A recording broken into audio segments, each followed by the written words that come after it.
É verdade. Eu tenho sido e sou nervoso. Muito nervoso, terrivelmente nervoso. Mas por que ireis dizer que sou louco?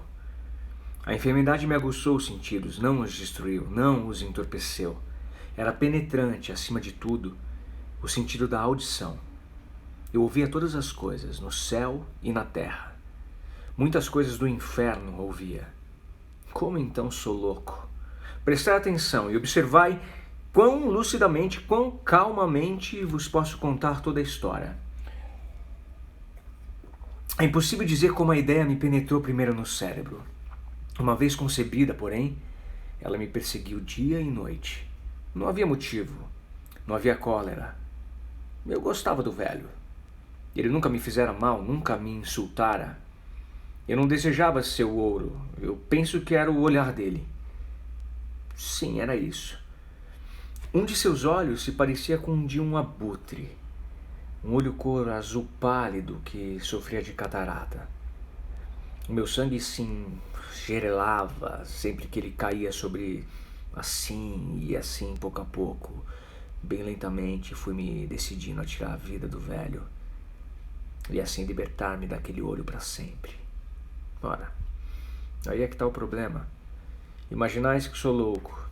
Os loucos nada sabem. Deveríeis, porém, ter me visto, deveria ter visto como procedi cautamente, com que prudência, com que previsão, com que dissimulação. Lancei mãos à obra. Eu nunca fora mais bondoso para com o velho do que durante a semana inteira antes de matá-lo. E todas as noites, por meia-noite, eu girava o trinco da porta do seu quarto e abria, bem devagarzinho. E depois, quando a abertura era suficiente para conter a minha cabeça, eu introduzia uma lanterna com a tampa toda velada, bem velada, de modo que nenhuma luz se projetasse para fora.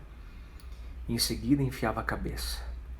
Oh, teríeis rido ao ver como a enfiava habilmente.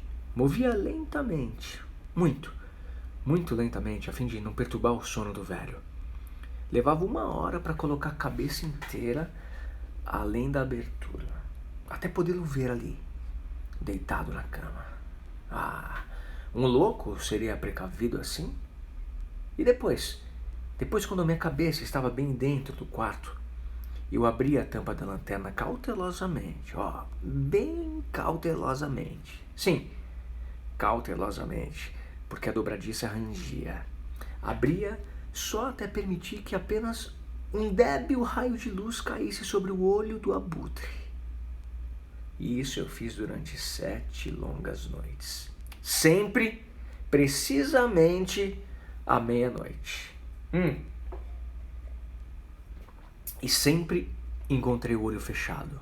Assim era impossível fazer a minha tarefa.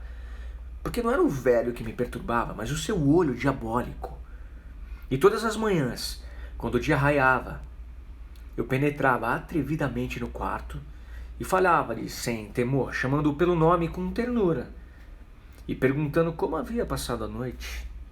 Por aí, vedes que ele precisaria ser um velho muito perspicaz para suspeitar que todas as noites, justamente às 12 horas, eu o espreitava enquanto dormia. Na 8ª noite, eu fui mais cauteloso do que de hábito ao abrir a porta. O ponteiro dos minutos de um relógio mover-se-ia mais rapidamente do que meus dedos. Jamais, antes daquela noite, sentira eu tanto a extensão de meus próprios poderes, da minha sagacidade. Mal conseguia conter meus sentimentos de triunfo. Pensar que ali estava eu, a abrir a porta, pouco a pouco, e que ele nem sequer sonhava com os meus atos ou pensamentos secretos. Ri entre os dentes a essa ideia, e talvez ele tenha me ouvido, porque se moveu de súbito na cama, como se assustado. Pensais, talvez, que eu recuei? Não. O quarto dele estava escuro, como piche, espesso de sombra, pois os postigos se achavam hermeticamente fechados, por medo aos ladrões. E eu sabia, sim, que ele não podia ver a abertura da porta. Continuei a avançar cada vez mais. Eu já estava com a cabeça dentro do quarto, e a ponto de abrir a lanterna quando meu polegar deslizou sobre o fecho da lata e o velho saltou na cama, gritando: "Quem tá aí? Quem tá aí?" Eu fiquei completamente silencioso e nada disse. Durante 1h30, uma hora inteira, não movi um músculo e por todo esse tempo não o ouvi deitar-se de novo. Ele ainda estava sentado na cama à escuta, justamente como eu fizera noite após noite, ouvindo a ronda da morte próxima. Depois ouvi um leve gemido e notei que era o gemido do terror mortal. Não era um gemido de dor ou de pesar. Oh, não. Era o som grave e sufocado que se ergue do fundo da alma quando sobrecarregada de medo. Bem conhecia esse som. Muitas noites, ao soar meia-noite, quando o mundo inteiro dormia, ele irrompia de meu próprio peito, aguçando com seu eco espantoso os terrores que me aturdiam. Disse que bem o conhecia. Conheci também o que o velho sentia e tive pena dele. Embora abafasse um riso no coração, eu sabia que ele ficara acordado desde o primeiro leve rumor, quando se voltara na cama. Daí por diante seus temores foram crescendo. Tentara imaginá-lo sem motivo, mas não fora possível. Dissera a si mesmo: é só o vento na chaminé. Ou é só um rato andando pelo chão. Ou ainda, foi apenas um grilo que cantou. Um instante só. Sim, ele estivera tentando animar-se com essas suposições, mas tudo foi em vão. Tudo em vão. Porque a morte, ao aproximar-se dele, projetara sua sombra negra para frente, envolvendo nela a vítima. E era a influência tétrica dessa sombra, não percebida, que o levava a sentir, embora não visse nem ouvisse, a sentir a presença de minha cabeça dentro do quarto. Depois de esperar longo tempo, com muita paciência, sem ouvi-lo deitar-se, resolvi abrir um pouco, muito a tampa de lanterna.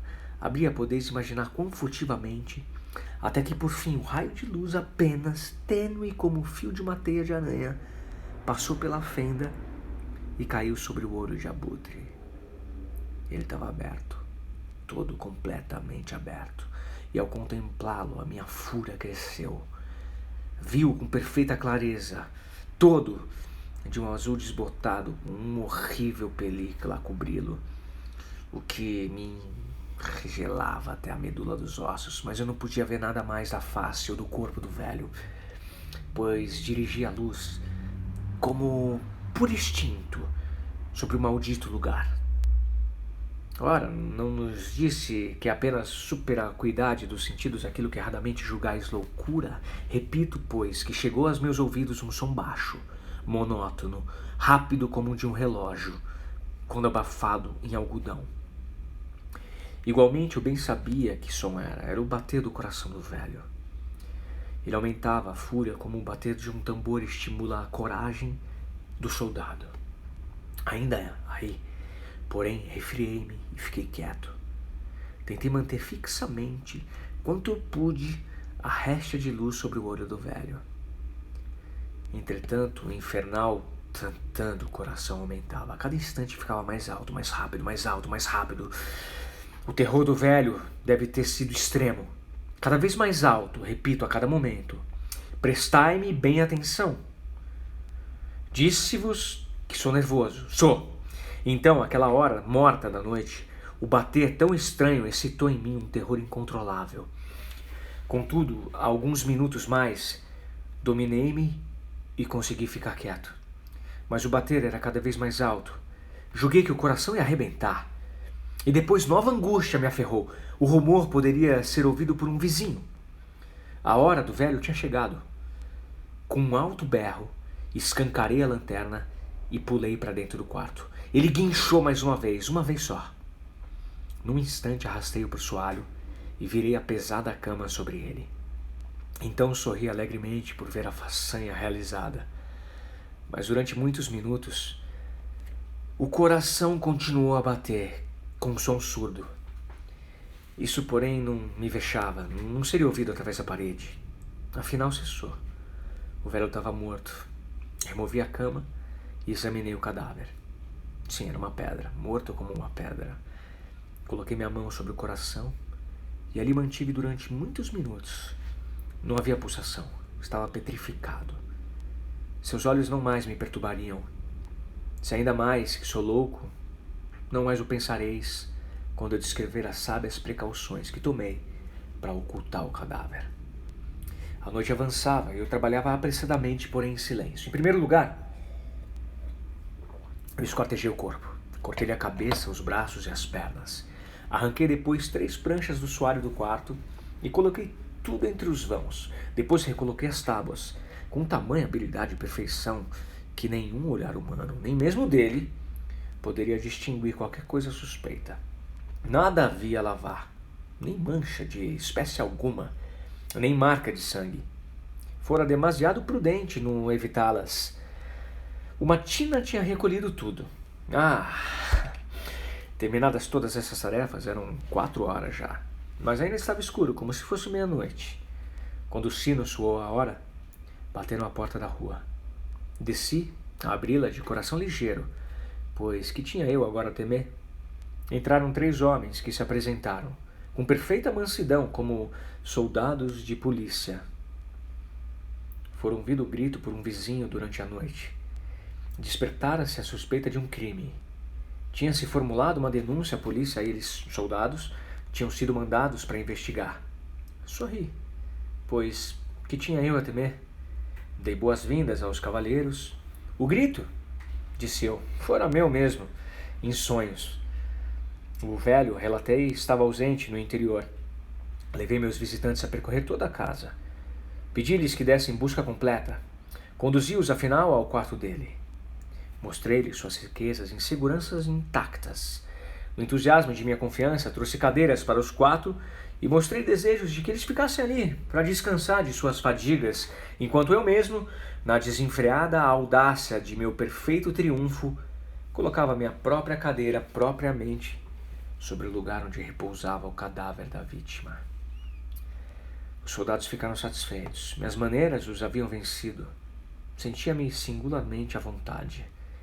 Sentaram-se e, enquanto eu respondia cordialmente, conversavam coisas familiares, mas dentro em pouco senti que ia empalidecendo e desejei que eles se retirassem. Minha cabeça doía e parecia-me ouvir zumbido nos ouvidos. Eles, porém, continuavam sentados e continuavam a conversar. O zumbido tornou-se mais distinto, continuou e tornou-se ainda mais perceptível. Eu falava com mais desenfreio para dominar a sensação. Ela, porém, continuava e aumentava a sua perceptibilidade, até que afinal descobri que o barulho não era dentro dos meus ouvidos. É claro que então a minha palidez aumentou.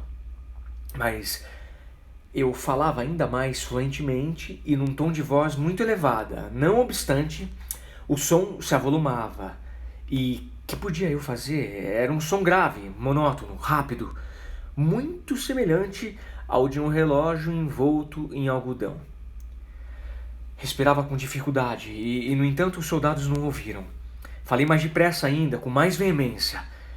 Mas o som aumentava constantemente. Eu levantei-me e fiz perguntas a respeito de umas ninharias, num tom bastante elevado e com violenta gesticulação. Mas o som constantemente aumentava, porque não se iam eles embora. Andava pelo quarto acima e abaixo, com largas e pesadas passadas, como se excitado até a fúria pela vigilância dos homens. Mas o som aumentava constantemente. Meu Deus, o que poderia eu fazer? Espumei, enraivecido, praguejei. Fiz girar a cadeira sobre a qual estivera sentado e arrastei-a sobre as tábuas. Mas o barulho se elevava acima de tudo e continuamente aumentava. Tornou-se mais alto, mais alto, mais alto. E os homens continuavam ainda a passear, satisfeitos e sorriam. Seria possível que eles não ouvissem? Deus Todo-Poderoso? Não, eles suspeitavam. Eles sabiam, estavam zombando do meu horror. Isso pensava eu e ainda penso. Outra coisa qualquer, porém, era melhor que aquela agonia. Qualquer coisa era mais tolerável que aquela irrisão. Eu não podia suportar por mais tempo aqueles sorrisos hipócritas. Sentia que devia gritar ou morrer. E agora de novo, escutai, mais alto, mais alto, mais alto, mais alto. Vilões! Trovejei. Não finjam mais. Confessa o crime. Arranquem as pranchas. Aqui. Aqui. Ouçam o batido do seu horrendo coração.